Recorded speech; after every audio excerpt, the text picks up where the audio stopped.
bóyá Èkó àbí nǹkan láti bọ̀ wọ́n lọ ṣe revival lẹ́kọ̀ọ́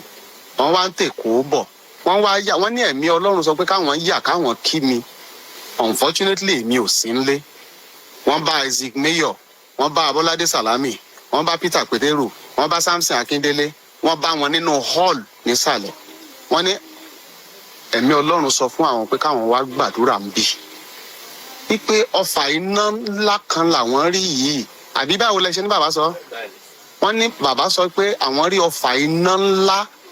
ńlá tó ó já sí pé ìbájú báyìí lọ tí ìbá ṣe pé ọlá àdúrà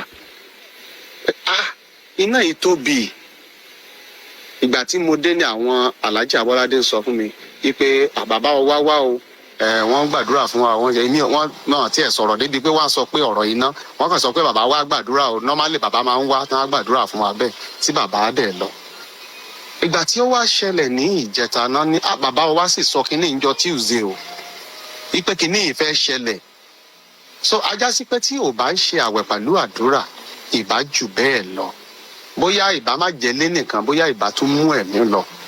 gbogbo nǹkan tó bàjẹ́ ló ṣe é rà padà bó làbá ṣe rẹ̀ mí padà ìsọnùwó ni bá tẹ̀lé ọ̀rọ̀ ẹ̀mí ibi ọpẹ́ mi tó ti pọ̀. Abidi ẹ fi gígbì abidi olówe.